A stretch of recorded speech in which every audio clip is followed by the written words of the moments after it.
হাসপাতালে ভর্তি সুদীপ সরকার। তাকে দেখতে হাসপাতালেই রয়েছেন তার স্ত্রী অভিনেত্রী অনিন্দিতা রয় চৌধুরী। বাবা মা দুজনেই রয়েছেন হাসপাতালে। একমাত্র মেয়েকে কে সামলাচ্ছে, খুদেকে বাড়িতে কেমন করে রাখছেন পরিবারের সদস্যরা, জানালেন অভিনেত্রী। আপনাদের সবাইকে স্বাগত সিনে গসিপে।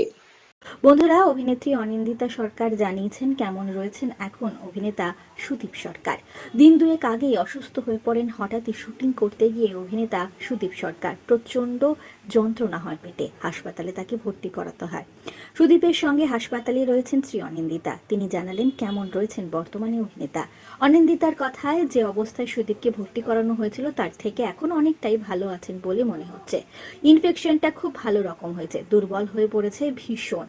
কোনো খাবার বা জল থেকেই এমন হয়েছে বলে জানিয়েছেন চিকিৎসকেরা। সুদীপের সঙ্গে হাসপাতালে রয়েছেন অনন্দিতা। যতদিন না ইনফেকশন পুরোপুরি কমছে ততদিন পর্যন্ত বাড়ি নিয়ে যাবেন না বলেই জানিয়েছেন অভিনেত্রী। বাবা মা দুজনেই বাড়ি নেই, কেমন করে সামলাচ্ছে পরিবারের সদস্যরা খুদেকে।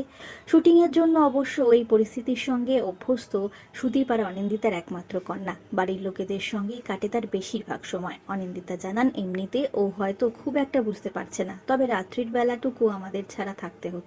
ও ভীষণ লক্ষ্মীমন্ত মেয়ে, সব সমস্যা বোঝে, তাই সমস্যা খুব একটা হচ্ছে না। অভিনেতা সুদীপ সরকারের অসুস্থতার খবর জানা মাত্রই অনুরাগীরা রয়েছেন উদ্বেগে তাকে নিয়ে, তবে তার শারীরিক অবস্থা আগের থেকে অনেকটা ভালো রয়েছে বলেই জানিয়েছেন অভিনেত্রী অনিন্দিতা। অভিনেতা দ্রুত সুস্থ হয়ে উঠবেন, আমরা ঈশ্বরের কাছে সেটাই প্রার্থনা করি। আমরা হলাম সিনে গসিপ।